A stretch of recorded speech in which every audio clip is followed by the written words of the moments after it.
Eu imagino que todo mundo conhece eles, mas caso não, Marcelo Sebastián tem um escritório em Buenos Aires chamado Amo Faiden. E o que é muito interessante, que eu acho que também tem tudo a ver com a questão do seminário, é que, além da arquitetura como uma construção, a prática dele se estende muito no campo da pesquisa e no campo da educação. Então, sempre tem uma conexão maior com esse grande contexto. Ambos, Marcelo e Sebastián, estudaram em Buenos Aires e em Catalunha. Então, tem também essa ponte entre a América do Sul e a Europa e conseguem permear vários territórios. E tê-los aqui em São Paulo é um grande prazer. Então, bem-vindos. Hoje vão apresentar uma grande novidade, que é também novidade para eles mesmos, que é a publicação recente do escritório deles. Bem-vindos. Gracias.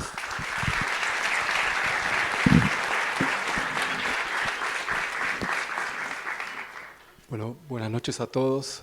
Muchas gracias, Sol, por la presentación. Voy a hablar en español, despacito, y si hay alguna cosa que no se entiende del todo, nos interrumpen sin ningún problema, por favor.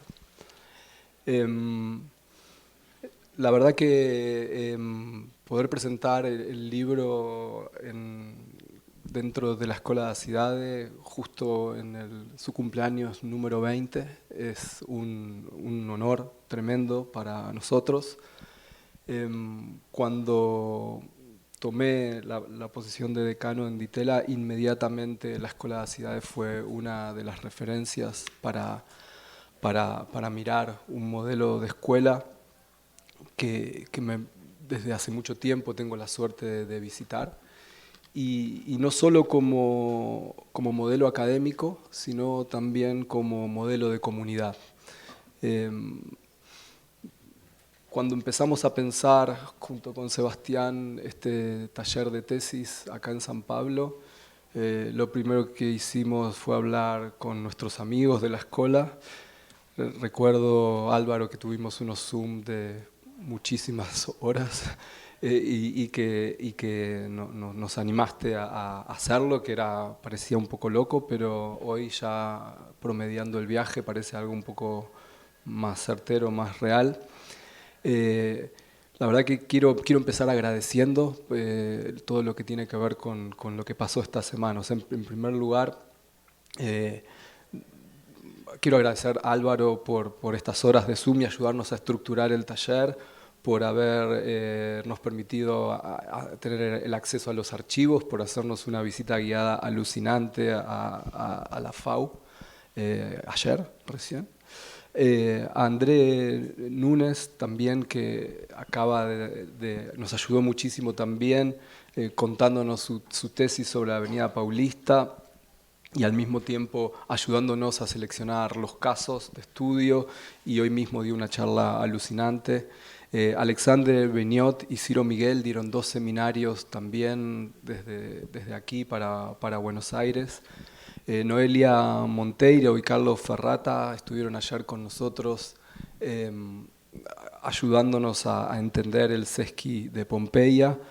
Hoy por la mañana Marta Moreira hizo lo mismo en el SESC del 24 de mayo. Martín Corrulón nos acompañó al MASPI esta tarde. Acabamos de venir también de escuchar una charla de Pablo Ereniu. Me adelanto a los agradecimientos de mañana, porque mañana Marcelo Mayarrosa nos va a acompañar al Instituto Moreira Salles. Fernando Viegas nos va a contar todo lo que estudió sobre el conjunto nacional, y Ciro Miguel también nos va a acompañar a visitar el Centro Cultural San Pablo. Si no hacemos buenos proyectos con todo esto, nos retiramos, ¿no? Porque sí, el mejor menú no se puede conseguir.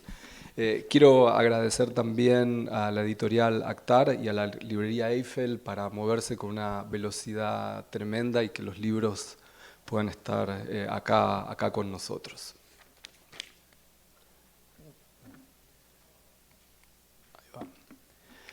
Bien, esta es una presentación un poco atípica para un libro, ¿no? Las presentaciones de libros suele haber gente más sentada que ya se leyó el libro y que además opina y dice, la verdad es que no lo vio nadie, apenas lo vimos nosotros y algunos colaboradores en el estudio. El libro es también un poco atípico, hay que decirlo. Se llama Inventario, ¿no? Que es un poco... Nos obligamos a nosotros mismos a preguntarnos qué hicimos en estos 18 años y cuál sería la mejor manera de mostrarlo. Es un libro que está hecho de ensayos, escritos no muy largos que fuimos haciendo durante este tiempo. Está hecho también con proyectos construidos y en proceso de construcción. Hay cosas que quedaron afuera, o sea, toda nuestra actividad académica no está y los proyectos de concurso tampoco, pero nos interesaba no tanto contar cada uno de los proyectos y mostrarlo de la mejor manera posible, como suele hacerse en las publicaciones monográficas, sino intentar construir algunas relaciones entre los documentos que fuimos haciendo durante este tiempo para a partir de eso generar nuevas genealogías.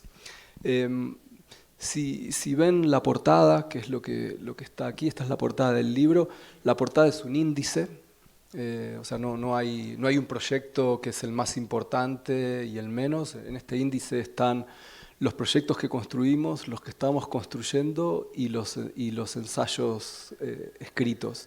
Están ordenados desde el primero, que es una instalación efímera que hicimos hace muchísimo tiempo ya, y el último es el texto introductorio al libro. Pero si se fijan con cuidado van a ver que al lado de cada uno de los nombres de los proyectos aparecen unos números. Esos números son las veces que aparecen los proyectos y como ven no están en orden cronológico, porque lo que hicimos fue separar los documentos de los proyectos. Ahora esta idea la voy a ir desarrollando un poco apenas vamos mostrando el libro. O sea, es un libro que está hecho con 3 tipos de documentos. Solamente hay textos, hay dibujos y hay imágenes, pero a partir de cómo los relacionamos vamos construyendo los argumentos centrales del libro. Otro tema importante es que para encarar este proyecto, la construcción de este libro, nos preguntamos primero que nada cómo es un libro. Y un libro, como todos sabemos, lo abrimos y tienen 2 hojas, y la estructura del libro depende de esta condición. Hay un documento en una hoja y otro documento en otra. Es una estructura argumentativa que por ahí nuestros estudiantes ya les resonará esta idea de los dípticos, pero sin duda creíamos que era una forma interesante para nosotros para contar. Digamos, si nosotros creemos que la arquitectura construye al habitante, o sea que hay un proyecto tácito cuando hacemos un edificio que es el habitante, también estamos convencidos de que los libros construyen al lector. Y este es un libro que requiere participación, requiere de atender los documentos que hay a la izquierda y a derecha de cada página y exige a cada persona que intente establecer un vínculo con este libro, de construir un puente y ir generando significados entre ambos documentos.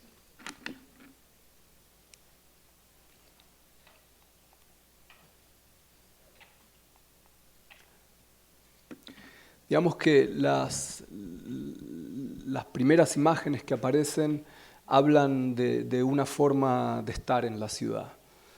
Hablan de qué necesitamos para vincularnos con el clima, qué necesitamos para resolver los vínculos entre el interior y el exterior.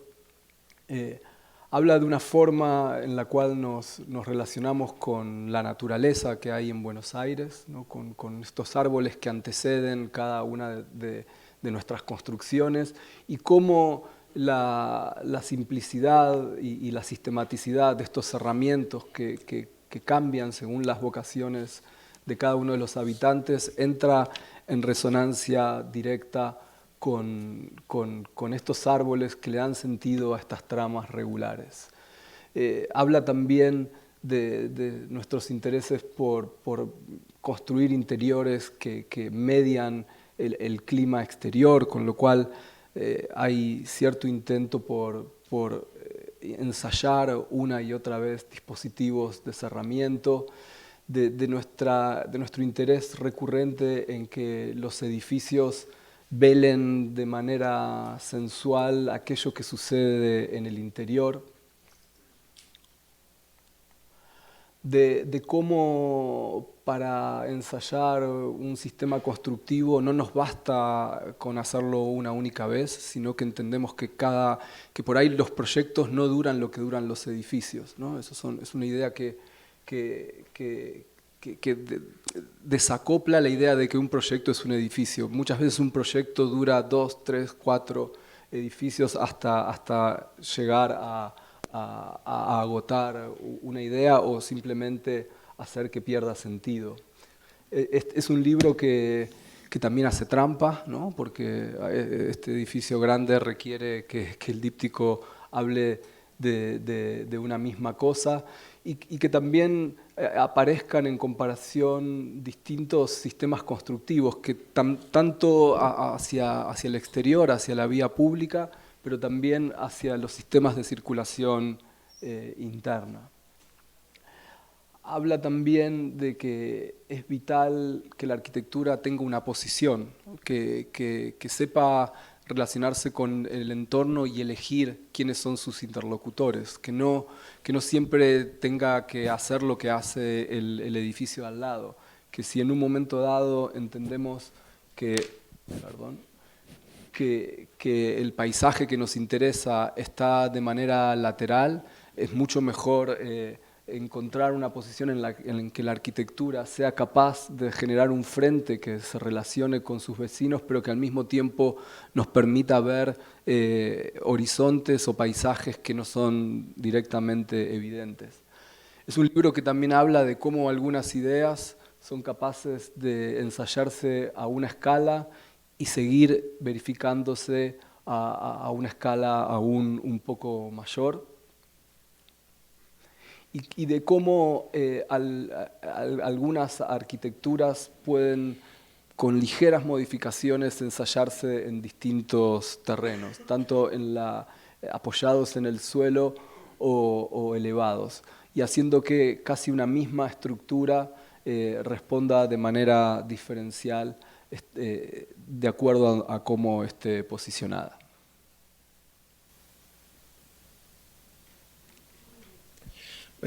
Bueno, como ven, este formato dípticos nos permite, es bastante, digamos, sintético, extremadamente sintético, un formato que nos permite, que tiene 2 o 3 reglas que nos permite organizar y reordenar el trabajo que hicimos y nos da ciertas libertades u oportunidades como poner en relación cosas que las teníamos dando vuelta en nuestra cabeza durante mucho tiempo, pero que a veces es difícil demostrar.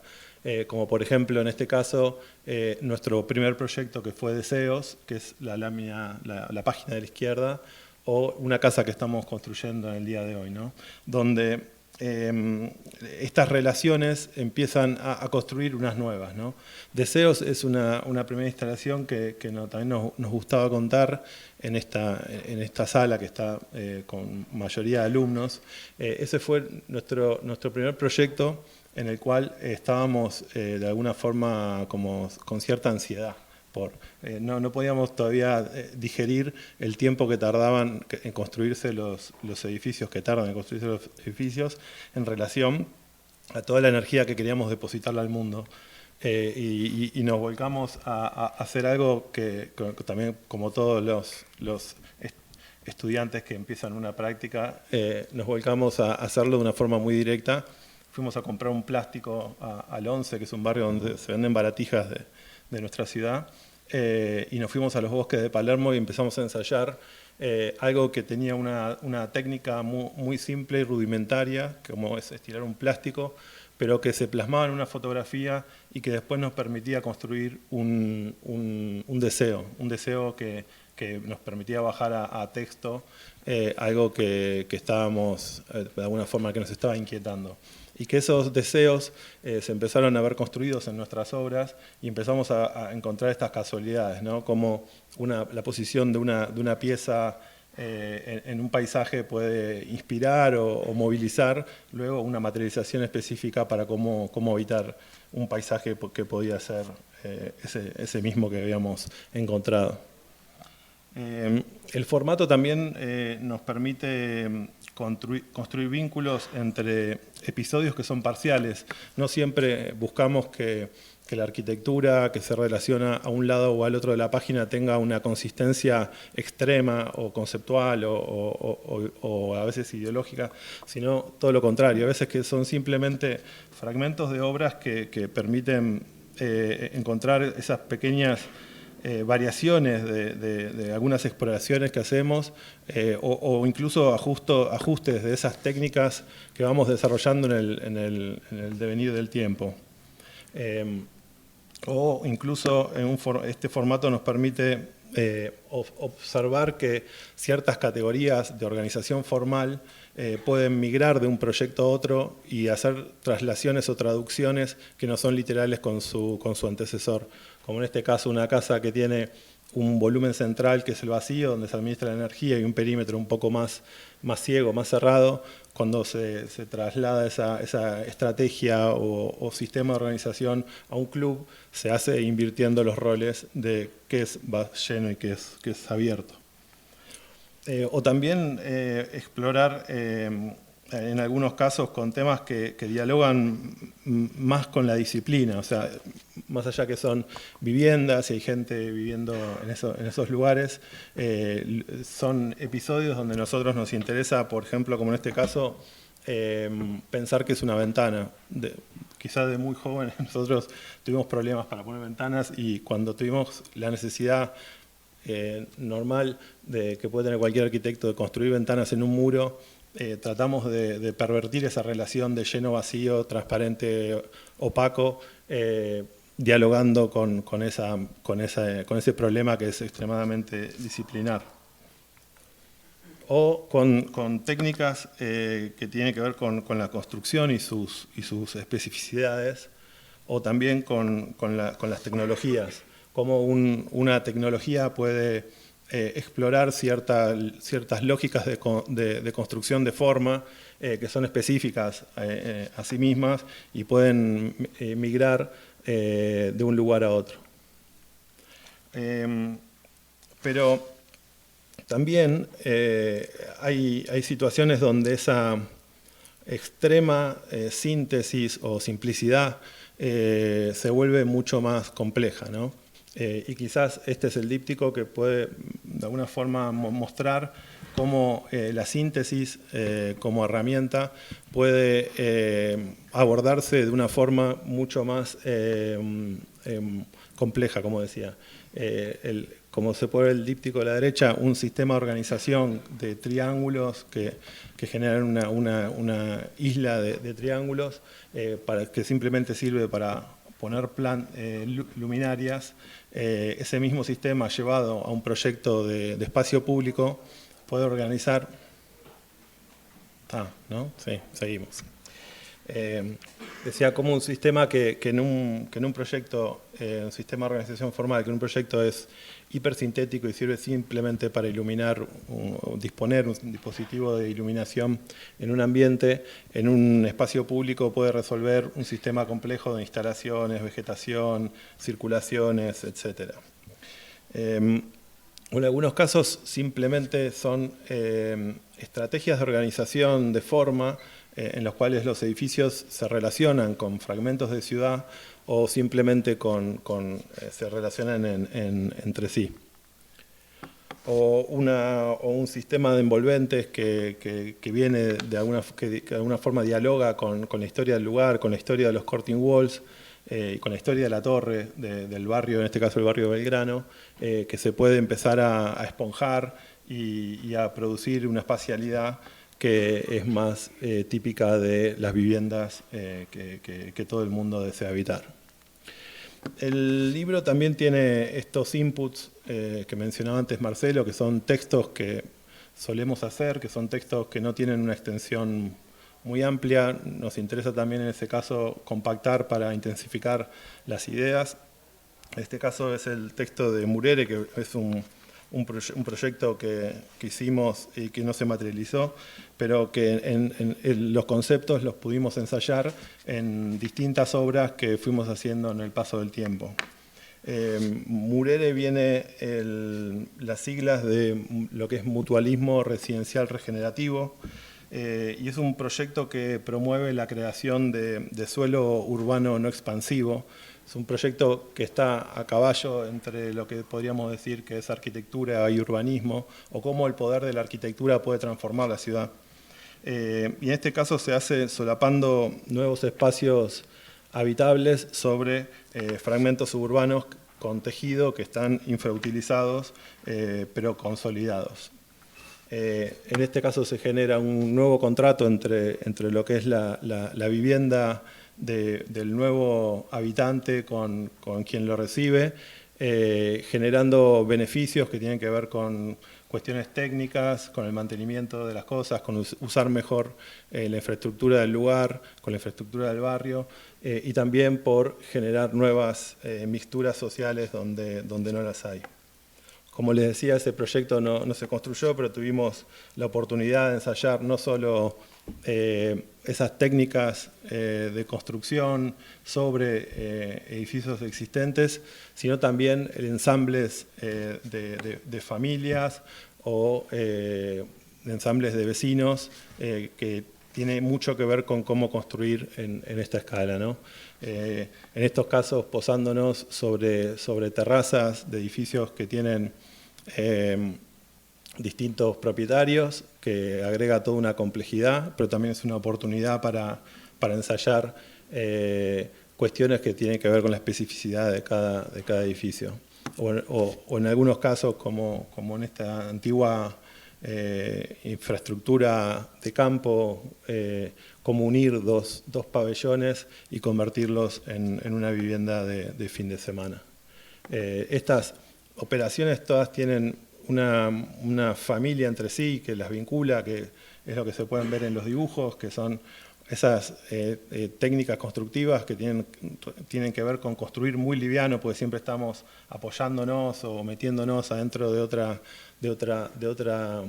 otra construcción, pero en definitiva no hay ningún tipo de voluntad más allá de esa que tiene que ver con lo expresivo. La arquitectura que producimos trabaja lo nuevo y lo viejo como en el mismo plano, y las cosas dialogan de una forma mucho más horizontal, como un diálogo entre partes que no tienen ningún tipo, digamos, de respeto extremo por el otro.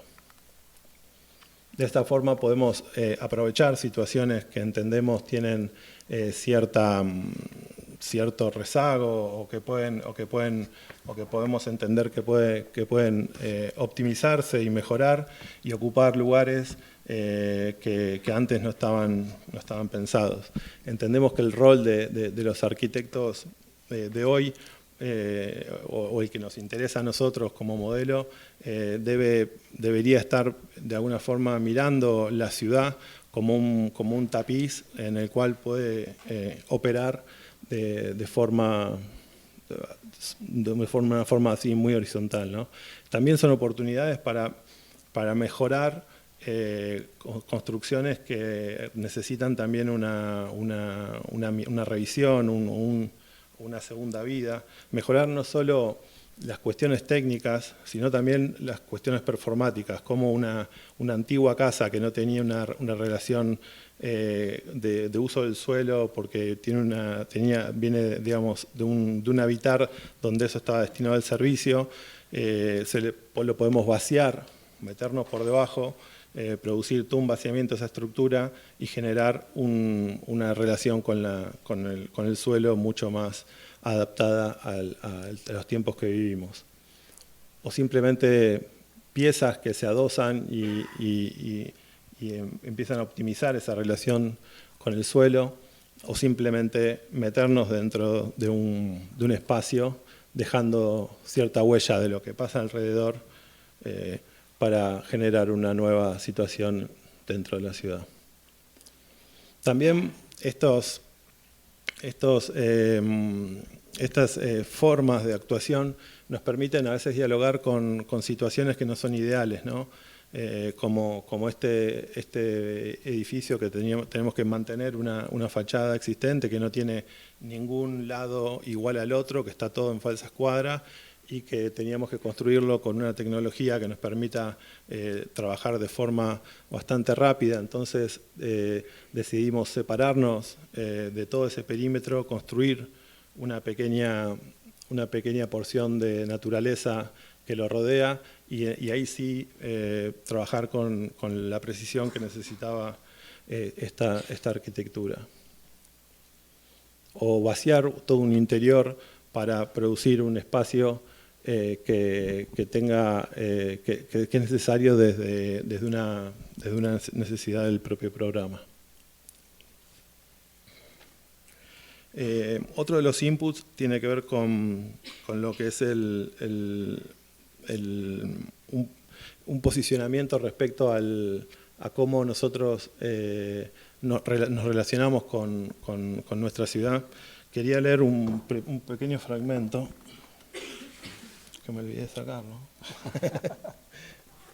del texto, para...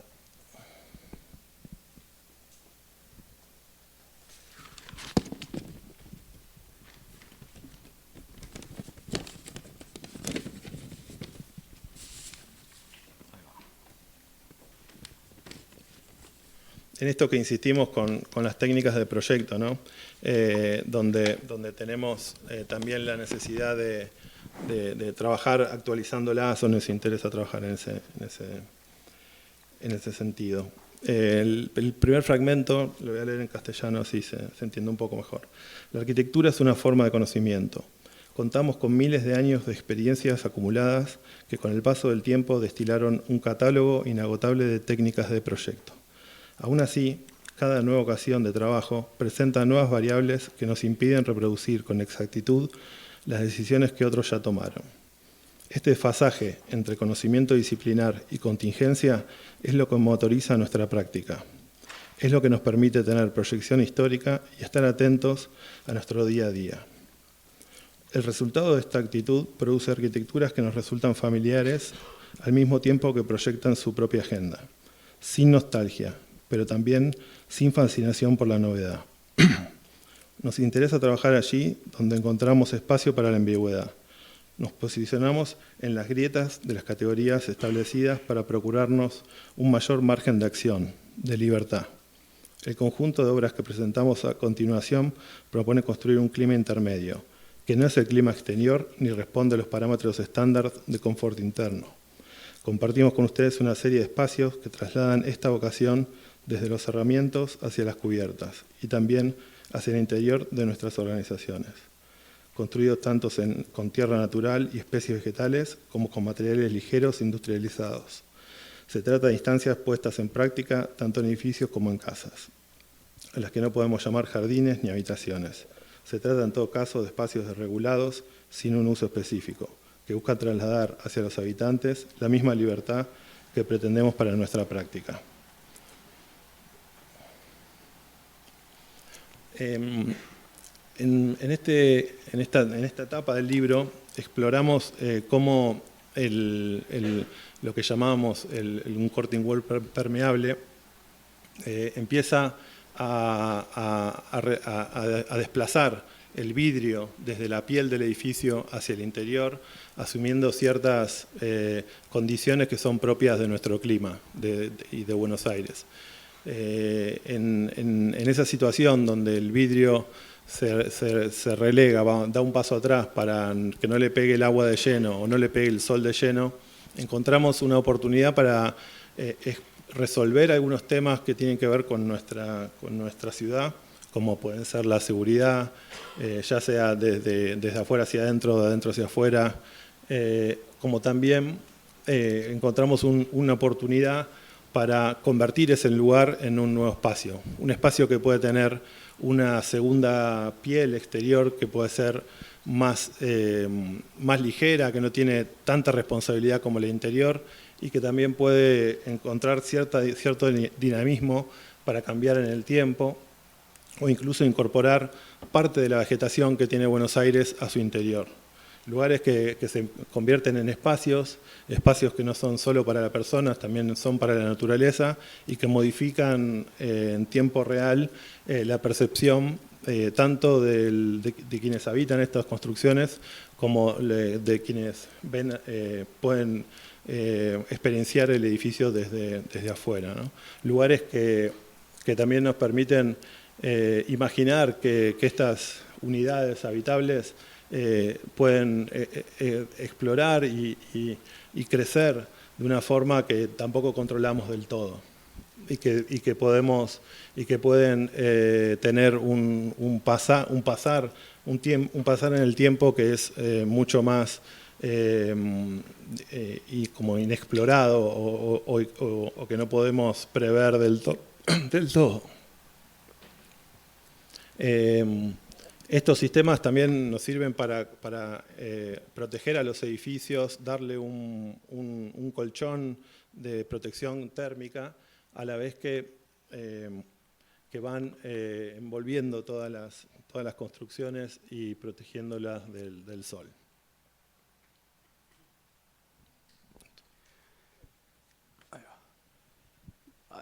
A veces en estos herramientas hay persianas, a veces hay mallas, a veces hay barandas y a veces hay edificios, ¿no? Esta idea de distribuir las responsabilidades en dos momentos distintos nos permite también encontrar que un perímetro que se tiene que mantener puede ser la posibilidad para envolver un jardín que caracteriza un volumen interior de gran tamaño.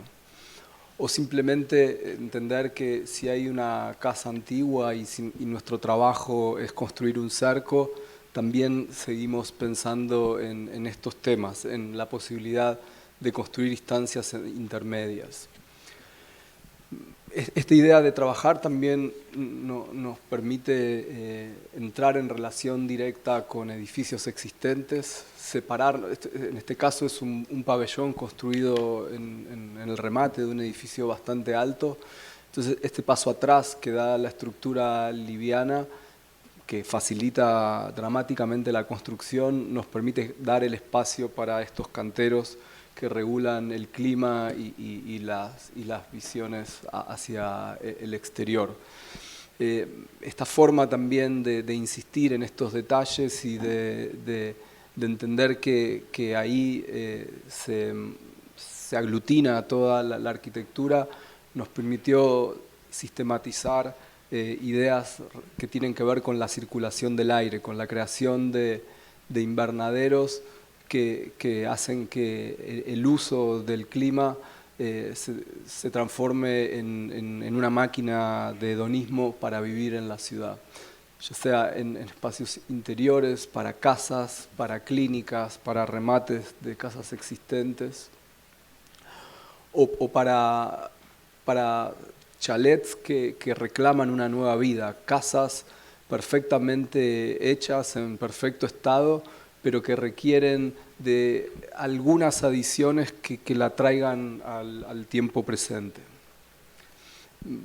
También nos permite imaginar que si creemos que hay una forma en la cual el individuo contemporáneo puede vincularse con el exterior, ya tenemos un argumento lo suficientemente nítido y claro como para posicionarnos sobre construcciones existentes y trasladar solamente eso. Pensar que existe un proyecto en curso que no es la construcción específica, sino que son unos criterios que superpuestos a unas arquitecturas heredadas le pueden dar sentido. Un sentido hacia el frente y el mismo sentido hacia el contrafrente. Construir cubiertas habitables o simplemente encontrar los argumentos en los muros medianeros para construir un dispositivo de sombra que nos permita mantener viva la idea de vivir con cerramientos de cristal vinculados de manera directa con el paisaje, pero ahora sí con una mayor responsabilidad respecto al consumo energético y las variables climáticas. Esta idea también de trabajar con materiales livianos que tienen este doble cometido, ¿no? Como comentaba Sebastián, de proteger desde adentro hacia afuera y desde afuera hacia adentro, le da a estas arquitecturas la posibilidad de presentarse como casi frágiles, ¿no? Aún intentando resolver completamente lo opuesto. Y al mismo tiempo encontrar la posibilidad de encontrar la expresión y la identidad de cada edificio, entendiendo que en la libertad que permite su propia ligereza aparece la posibilidad de ensayar envolventes que no añaden complejidad constructiva.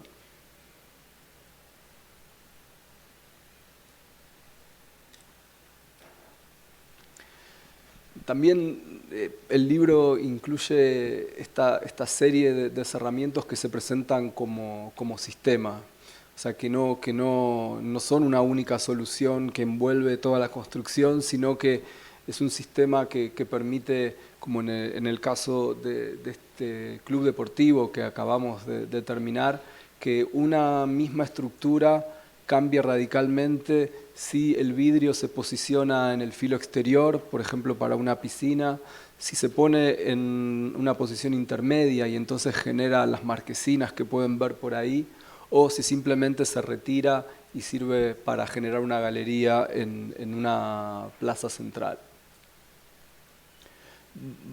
Presentar variaciones de cómo podemos construir con vidrio, tanto con vidrio flotado o vidrio reciclado para envolver un pabellón comunitario en un barrio, o en una casa construida con técnicas en seco, alternar distintos tipos de abertura y cerramientos. O en un proyecto que ya casi estaremos terminando ahora, entender que esta idea de doble cerramiento incluso puede tener una triple variación, entendiendo que existe una galería que tiene un sistema de mosquiteros, que 2 metros más atrás está el vidrio y que 3 o 4 metros más atrás está la envolvente técnica. Y coronar este tipo esta serie de envolventes y de espacios intermedios con un proyecto que hicimos acá en San Pablo para una Bienal de Arquitectura, un proyecto que hicimos con un estudio de amigos que se llama BAO Arquitectos, que hicimos para enfrente del Sesqui. El libro incluye también un texto que es bastante importante para nosotros, que se llama El trabajo de los demás. Es un texto que fue previamente publicado en una revista que se llama 2G, donde reflexionábamos sobre qué nos interesaba, y en ese texto hablábamos que mucho más que presentarnos desde nuestra ciudad o desde las variables técnicas, climáticas o socioeconómicas, la verdad que la manera en la cual encontramos una forma incluso de dialogar entre nosotros era ver qué nos interesa de lo que hacen los otros.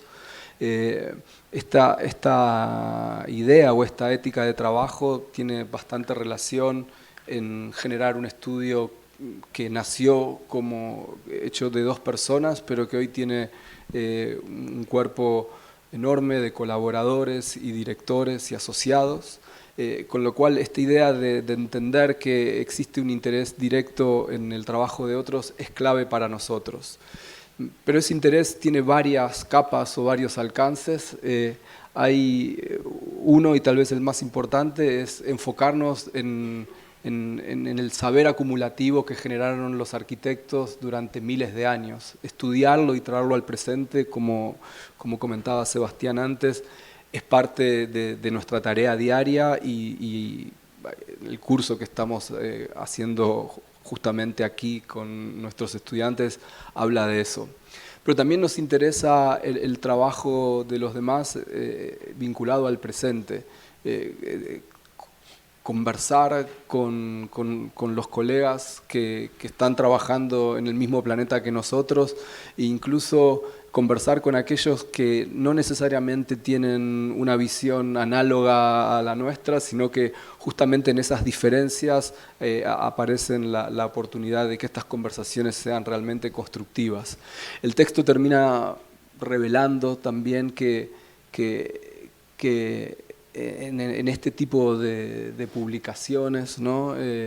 Existe un interés escondido tal vez, que es que en el fondo, si nosotros somos capaces de destilar técnicas de proyecto o de contar nuestro trabajo de una manera que sea útil para el resto, finalmente aquello que llamamos el trabajo de los demás sea lo que estamos produciendo en el tiempo presente. Este texto abre otra serie de dípticos, ahí va, que vincula a dibujos. Antes vimos imágenes con perspectivas explotadas, imágenes con detalles constructivos, y acá se inicia una serie de comparaciones donde esta idea de construir y destilar técnicas de proyecto queda de manera evidenciada de manera muy directa. Cómo encontramos formas de organizar viviendas muy pequeñas que tienen una geometría análoga, o cómo a partir de la construcción de pabellones delgados tenemos la posibilidad de, por un lado, extender al mínimo, ¿no? Pabellones de 4 metros que son capaces de dominar toda una parcela, o como muestra el caso de la izquierda, replegarse y construir un invernadero que haga que esos pabellones tengan la posibilidad de mediar entre un clima exterior y un clima semi-interior. O poner de manifiesto cómo estas envolventes vegetales pueden servir tanto como para construir un pabellón elevado como para construir un local comercial en la cota cero que dialoga con un cerramiento existente, o mostrar de manera muy clara, entendemos, cómo construir edificios que suspendan hasta la aparición del mobiliario la definición del uso, ¿no? Este díptico habla de cómo esa idea puede ser puesta en práctica tanto en un edificio entre medianeras como en un edificio de perímetro libre. O cómo las partes de una manzana pueden ser analizadas por separado y ensambladas, y también ensayar cómo existen ciertas continuidades entre las formas de organizar el espacio público de los edificios que proponemos.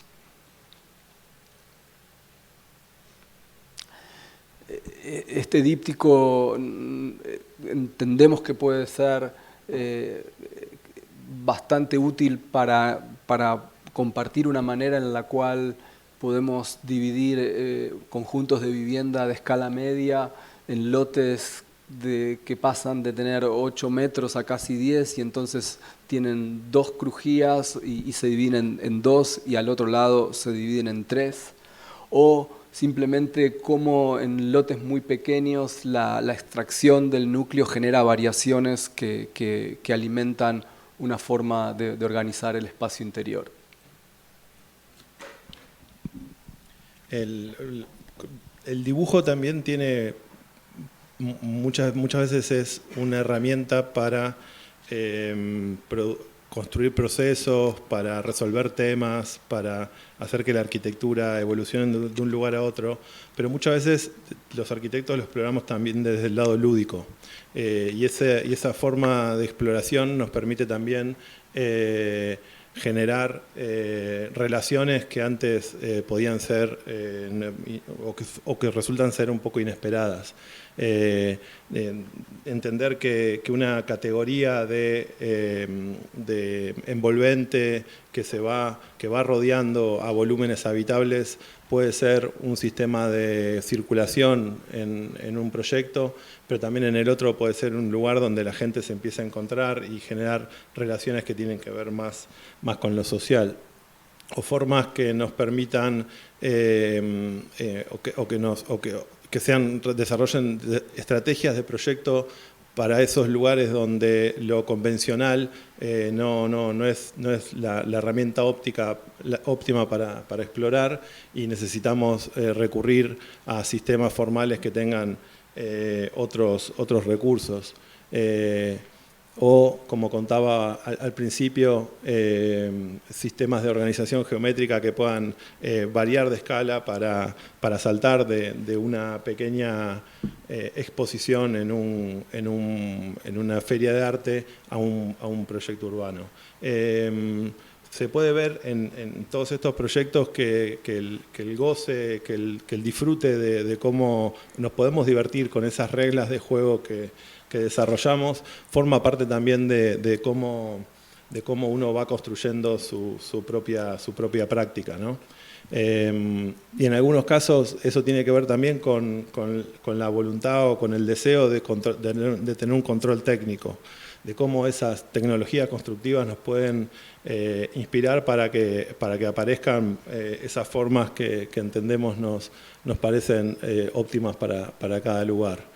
O también las tecnologías que manejan o manipulan el clima, como un sistema que migra de los tradicionales invernaderos, también muy ensayados por la Catherine Basal, pueden constituirse en nuestro país con las tecnologías que se manejan, y cómo podemos empezar a trabajar con sistemas de organización de energía pasiva para refrescar o calentar los ambientes de una casa o de una veterinaria. O también sistemas que pueden producir un lugar de encuentro para una universidad. Esto es una especie de adelanto para algunos que están acá, inmigrar a un techo y ahí sí pasar con otra escala a una vivienda privada. Estos dibujos también nos inspiran a generar esas migraciones que llamamos de un programa a otro, de una escala a otra, y también proponernos dialogar también como decía el texto del trabajo de los demás, con la propia disciplina. Cómo podemos producir cerramientos que puedan generar remates que sean más inmateriales, más livianos, y que inviten a tener una nueva relación de las personas con el cielo. O en algunos casos de desplazamientos que se generan para relacionar arquitecturas existentes o la relación del edificio con el barrio.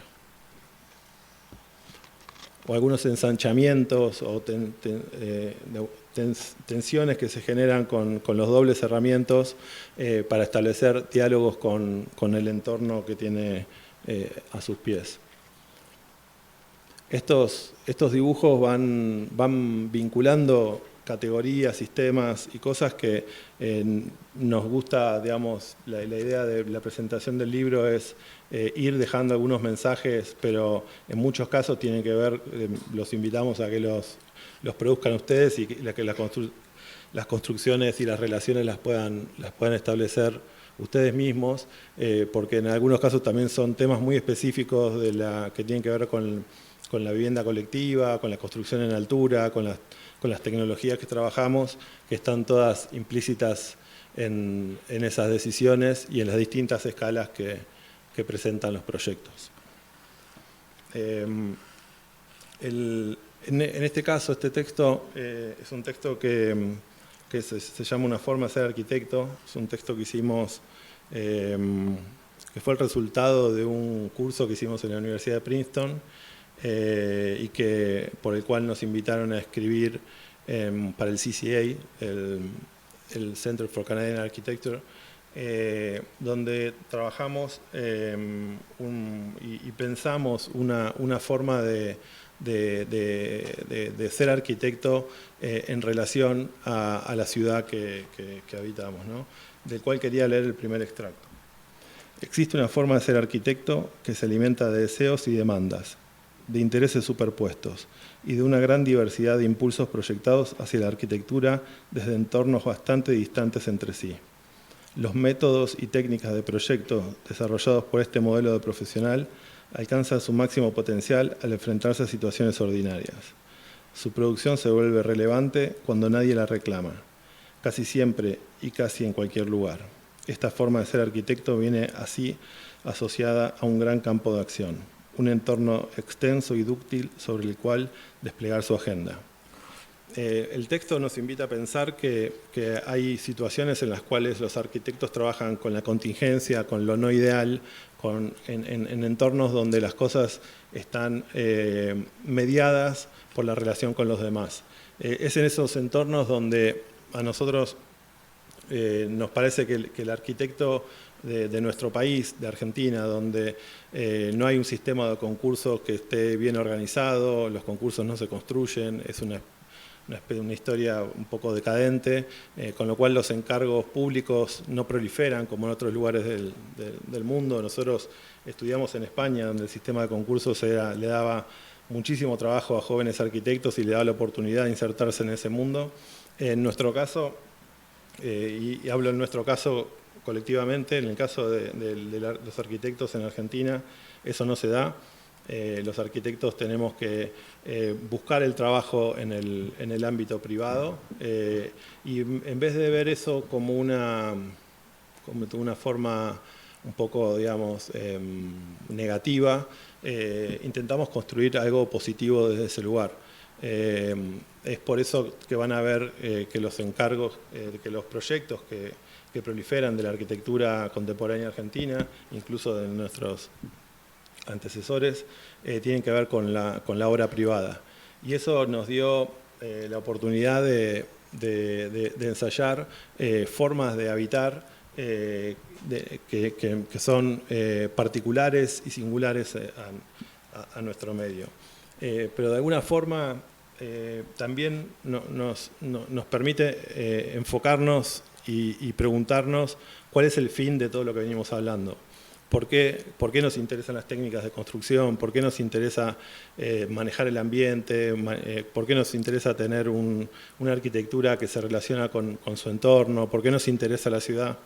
Y todo eso tiene que ver con estas imágenes, con quienes las habitan, con cómo habita la gente, con cómo nuestra arquitectura puede pensarse como un soporte para esas experiencias, no como una arquitectura que limite a las personas y le ponga condiciones, sino más bien todo lo contrario, que es una invitación para desarrollar su propia singularidad, su propia creatividad. Espacios donde la gente puede completarlos con su mobiliario, con sus cosas, con ellos mismos y ser personas, ser individuos activos de la experiencia del habitar. Individuos que tienen que estar comprometidos con cómo la vivienda manipula su clima, se mantiene, o también de cómo esos lugares pueden ser también compartidos con otras personas. Y también con la vegetación. Estos compromisos tienen que ver con cómo se mantienen los lugares, con cómo la gente hace un giro de esas cosas que nos parecen a veces, o que en un momento eran lo que tenía que estar más relacionado con el lujo, con el confort, hacia otro lugar, hacia una nueva idea de lujo o confort más vinculada a la experiencia de cómo uno mismo se relaciona con esos lugares. Y también vamos viendo cómo los objetos que vamos desarrollando, que son piezas que tienen que ver con experiencias, o sea, que son complementos a cómo la gente puede interactuar con estas situaciones, como contaba hoy Marcelo con el proyecto que hicimos acá en la Bienal, o con el desarrollo de un mobiliario específico para una instalación. son todos objetos que incluyen al individuo y a la naturaleza como parte de su constitución. Y aprovechamos esas oportunidades que se nos dan para construir desde pequeñas piezas de mobiliario para relacionarnos con esos entornos. Lo que más, todas las fotos que fueron viendo, muchas tienen que ver con fotografías profesionales, de fotógrafos muy buenos que nos gusta contratar y con los cuales nos gusta colaborar, pero otras tienen que ver con instantáneas que tomamos de la vida cotidiana, como esta que tomó Marcelo en un momento de pandemia que tuvo que hacer una cuarentena, ¿no? Y se encontró con un jardín que no tenía mantenimiento y que tenía esta situación donde el jardín estaba de alguna forma ya ganándole la batalla a nuestra propia arquitectura. O situaciones donde ese hedonismo puede pasar a tener un espacio desde donde contemplar la ciudad, desde donde observarla y volver a tener interés sobre ella. El último díptico se lo dedicamos al constructor contemporáneo. El constructor contemporáneo, no recuerdo si fue nuestro primer texto, pero seguramente arrancó por ahí, porque es un texto que está construido con textos de otras personas, ¿también? Y que nosotros editamos de una forma muy violenta, y que es un texto que aún que lo vamos editando y que lo vamos trabajando con el devenir del tiempo. Para nosotros es un proyecto abierto, un proceso constante que nos permite ir sustrayendo algunas ideas, sacando algunas frases, editándolas, cambiándolas, incorporando otras y que vamos manipulando con el devenir del tiempo. Y quizás este díptico puede ser el que tenga una figuración más directa con cómo nosotros entendemos nuestra práctica, ¿no? Como una relación de dos personas que se asocian, que invitan a otros arquitectos a colaborar. Hoy es un día bastante especial porque hay dos colaboradores nuestros en el estudio, en la sala que son directores del estudio y que no solemos tener esa suerte de que nos acompañen. También hay ex colaboradores y con los cuales también dialogamos y ponemos sobre la mesa. Bueno, con esto terminamos. Queríamos agradecer a todos por la paciencia y bueno, invitarlos a que vean el libro y en el mejor de los casos se lo lleven a su casa.